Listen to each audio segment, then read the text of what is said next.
السلام علیکم ورحمۃ اللہ وبرکاتہ۔ آج 16 اپریل ہے اور دن ہے اتوار کا۔ آج کی اپڈیٹس میں آپ کے سامنے رکھوں گا۔ سب سے پہلے تو راؤنڈ ٹیبل کانفرنس ہوئی ہے وکلاء کی۔ اس کے اندر ملک کے بڑے بڑے 50 وکلاء نے اور ان کے سمیت بہت سارے بار کونسلز کے وکلاء نے شرکت کی ہے۔ جو بڑے بڑے وکلاء نے اس کے اندر شرکت کی ہے ان میں سلمان اکرم راجہ صاحب ہیں،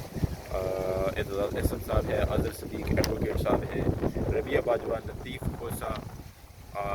اور بھی بہت سارے وکلاء کے نام ہیں، عابد زبیری صاحب ہیں، طارق نعیم صاحب ہیں۔ یہ وہ وکلاء ہیں جو میں نے آپ کے سامنے نام گنوائے ہیں۔ یہ وہ وکلاء ہیں جو کہ پی ڈی ایم کے اندر اس وقت موجود، جو اتحاد کے اندر جماعتیں موجود ہیں، ان کی طرف سے یا تو یہ لڑتے رہے ہیں، کیس لڑتے رہے ہیں، یا ان کی جماعتوں کا یہ حصہ رہے ہیں یا حصہ ہیں اس وقت۔ یہ حصہ بھی تصور کیے جاتے ہیں اور کہہ رہے ہیں کہ ان کو بھی نکال دیا جائے گا۔ خیر، اس راؤنڈ ٹیبل کانفرنس کے اندر جو اس کا مقصد تھا، اس کا مقصد یہ تھا کہ اس وقت آئین کے ساتھ کھڑا ہونے کی ضرورت ہے۔ سلمان اکرم راجہ صاحب نے بہت ڈیٹیل کے ساتھ اس کے اوپر ذکر کیا کہ 14 اپریل کو 90 دن پنجاب میں حکومت کے پورے ہو جائیں گے اور اس کے ساتھ ہی آئین کا جنازہ بھی نکل جائے گا۔ یعنی کہ کہنے کا مطلب یہ ہے کہ جو آئین میں ہے کہ 90 دن کے اندر اندر کسی بھی اسمبلی کے انتخابات ہونا ضروری ہیں، تو وہ 90 دن پورے ہو جائیں گے۔ جو حکومت کی طرف سے یہ واویلا کیا جا رہا ہے کہ اکٹھے ہی انتخاب ہونا ضروری ہے یا اکٹھے انتخابات نہیں ہوں گے تو حکومت کے اندر بحران آ جائے گا، آئین کے اندر پرابلم آ جائے گا، اکانومی کی صورتحال ابتر ہو جائے گی۔ تو اس پر سلمان اکرم راجہ صاحب نے یہ کہا ہے کہ اگر اسمبلی توڑ دی جاتی ہے، بالفرض کوئی اسمبلی بننے کے ساتھ ہی 2 سال بعد ٹوٹ جاتی ہے یا 2.5 سال بعد ٹوٹ جاتی ہے، تو کیا 1.5 سال 2.5 سال یا جتنا بھی آنے والا ٹائم ہوگا، کیا وہ سارے کا سارا ٹائم کیئر ٹیکر گورنمنٹ گزارے گی وہاں پر، یا وہاں پر مارشل لا لگ جائے گا؟ تو یہ راؤنڈ ٹیبل جو کانفرنس ہے، اس کا یہ مقصد یہ تھا کہ ملک میں اس وقت سپریم کورٹ کے ساتھ کھڑے ہو جائے۔ اس راؤنڈ ٹیبل کانفرنس کے ساتھ ہی عمر عطا بدیال صاحب جو کہ اس وقت کے چیف جسٹس ہیں، ان کو بھی اس سے بہت سپورٹ ملے گی، کیونکہ اس وقت ان کے اوپر بہت زیادہ پریشر ہے۔ تو وکلاء نے ایک بہت بڑا قدم اٹھایا ہے۔ یہ پہلی راؤنڈ ٹیبل کانفرنس ہے، اس کے بعد اور کانفرنسز بھی ہوں گی، اور وکلاء اس کے اوپر کیا مزید لائحہ عمل اختیار کرتے ہیں، کیا وہ اس کے اوپر احتجاج کرتے ہیں یا ہڑتال کی کال کرتے ہیں، یا جو بھی ہوگا انشاءاللہ میں آپ کو اس کے اوپر اپڈیٹ کروں گا۔ دوسرا، آپ کو کشمیر میں پتہ ہوگا کہ کشمیر میں نے پہلے بھی آپ کو بتایا تھا، کشمیر میں جو گورنمنٹ ہے اس کا تختہ الٹ دیا گیا ہے کانٹیمپٹ آف کورٹ کے نام پر۔ جو کشمیر کے پرائم منسٹر ہیں ان کو برطرف کر دیا گیا ہے، ان کو نااہل بھی کر دیا گیا ہے۔ تو اس وقت کشمیر میں دوبارہ سے گورنمنٹ بننے کے اوپر عمل شروع ہو گیا ہے۔ کہا یہ جا رہا ہے کہ کشمیر میں زرداری نے بوریوں کے منہ جو ہے وہ کھول دیے ہیں، اور کوشش یہ کی جائے گی کہ کشمیر میں جو پی ڈی ایم ہے اسی کی گورنمنٹ بنے۔ نمبر گیم یہ ہے کہ پی ٹی اے کے پاس اس وقت 31 ممبرز ہیں، ان میں سے نواب صاحب جو ہیں ان کو تو نااہل کر دیا ہے اس وقت، ان کی جگہ پر دوبارہ الیکشن ہو گئے۔ جب تک پی ٹی اے کے پاس 30 ممبران ہیں، ایک ان کے ساتھ اتحادی تھا، باقی 53 ممبرز میں سے تقریباً 22 ممبرز جو ہیں وہ پی ڈی ایم کے ہیں۔ کسی بھی طرح سے گیم پی ڈی ایم کے ساتھ نہیں جا رہی ہے، مگر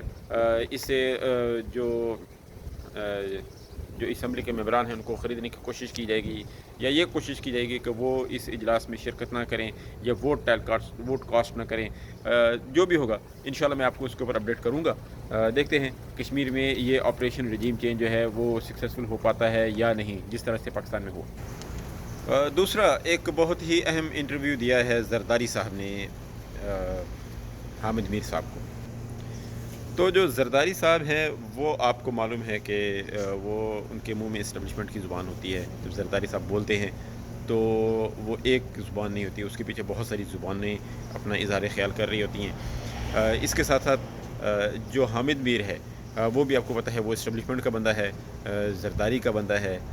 اس کے جو انٹرویو، اس کے جو پروگرام میں اگر کچھ انکشافات کیے جاتے ہیں تو اس کا مطلب یہ ہوتا ہے کہ وہ اسٹیبلشمنٹ کی طرف سے وہ انکشافات کیے گئے ہیں یا اسٹیبلشمنٹ کا پوائنٹ آف ویو اس میں بیان کیا گیا ہے۔ تو اس انٹرویو میں جو مین پوائنٹس زرداری صاحب نے جو مین چیزیں رکھیں، وہ ایک تو یہ تھا کہ انہوں نے حکومت میں رہتے ہوئے جو نون لیگ کے ساتھ ان کے کچھ اختلافات سامنے آئے ہیں۔ اس سے پہلے میں آپ کو یاد دلاتا چاہوں کہ رضا ربانی گھر سے پوچھا گیا تھا انتخابات کے معاملے میں یا جو آئین شکنی ہوگی اس بارے میں، تو پہلے تو انہوں نے اس پر خاموشی رہی، انہوں نے کوئی کچھ بھی اس کو نہیں کہا تھا، مگر لیٹر انہوں نے کہا تھا کہ آئین کی بالادستی قائم رہے گی اور ہم آئین کے ساتھ کھڑے ہیں۔ زرداری صاحب نے بھی کہا ہے کہ جو ججز کا یہ جو 3 ججز کا فیصلہ آیا تھا یا 5 ججز کا فیصلہ آیا تھا، اس کے بعد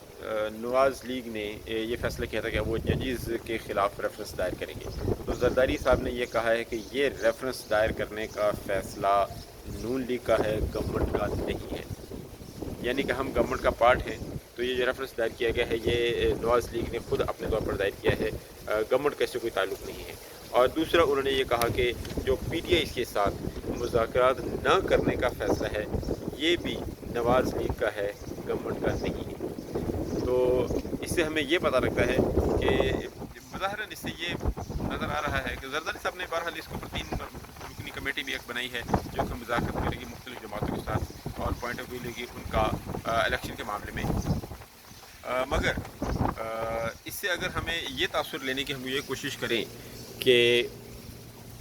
جو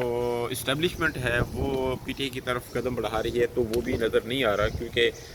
علی زیدی صاحب کو جس برے طریقے سے اغوا کیا گیا ہے ان کے آفس سے، ان کی چیزوں کا توڑ پھوڑ کیا گیا، ان کے اوپر ایک بہت ہی پرانا کسی بندے کا ان کے ساتھ اختلاف تھا کہ اس بندے سے علی زیدی صاحب نے پھر پلاٹ کے پیسے لیے تھے اور وہ پلاٹ ان کے نام پہ ٹرانسفر نہیں ہوا یا ایسا ہی کوئی معاملہ تھا۔ تو اس بندے کو ڈھونڈا گیا، اس سے مقدمہ درج ہوا، ایک دن میں مقدمہ درج ہوا اور دوسرے دن علی زیدی صاحب کو اٹھا لیا گیا، علی امین گنڈا پور صاحب کو اٹھایا گیا۔ تو یہ جو معاملات نظر آتے ہیں اس سے بظاہر عاصم منیر صاحب کا تو انٹینشن نظر نہیں آ رہا کہ کسی بھی طرح سے وہ پی ٹی آئی کی طرف ان کا جھکاؤ ہو رہا ہے، وہ تو جنگ اپنی طرف جاری ہے۔ مگر جو زرداری صاحب نے ایک اور بات کہی وہ یہ کہی کہ ان سے پوچھا گیا، حامد میر صاحب نے ان سے پوچھا کہ کیا انتخابات 8 اکتوبر سے آگے لے جانے کا کوئی امکان ہے؟ تو زرداری صاحب نے کہا کہ انتخابات کسی بھی صورت اکتوبر سے آگے نہیں جائیں گے، اگر انتخابات کو اکتوبر سے آگے لے کے جانے کی کوشش کی گئی تو سب سے پہلے وہ اس کی مخالفت کریں گے۔ ظاہری بات ہے کہ زرداری صاحب کو اس کا کوئی امکان نہیں ہے کہ سینٹرل میں ان کی گورنمنٹ بنے گی اور ان کو بہرحال اپنا سندھ اپنے پاس ہی لے کے چلنا ہے، ان کو ہر صورت سندھ میں اپنی اجارداری قائم رکھنی ہے۔ زرداری صاحب نے اس میں ایک اور مزے کی بات یہ کہی کہ اگر شہباز شریف صاحب نااہل ہو جاتے ہیں تو اس صورت میں سندھ کی طرف سے بھی کوئی پرائم منسٹر آ سکتا ہے۔ تو ان کا مطلب یہ تھا کہ جو گورنمنٹ یہ حرکتیں کر رہی ہے، آئین سے کھلواڑ کی کوشش کی جا رہی ہے، تو اس کا مطلب ہے کہ اگر شہباز شریف نااہلی کی طرف جاتے ہیں تو اس میں ان کو ظاہری بات ان کو فائدہ ہی ہے۔ تو زرداری صاحب نے تو آپ کو یاد ہوگا ایک دفعہ کہا تھا کہ میں کبھی بھی نون لیگ کو معاف نہیں کروں گا، بلکہ میں ان کو ایسا نقصان پہنچاؤں گا کہ ان کی نسلیں بھی یاد رکھیں گی۔ تو لگ رہا ہے کہ وہ زرداری صاحب کا انتقام چل رہا ہے، دیکھتے ہیں کہ انتقام کہاں تک جاتا ہے اور پی ڈی ایم کی گورنمنٹ الیکشن کو ملتوی کرنے میں آگے کیا کردار ادا کرتی ہے۔ یاد رہے کہ سپریم کورٹ نے جو سیکرٹری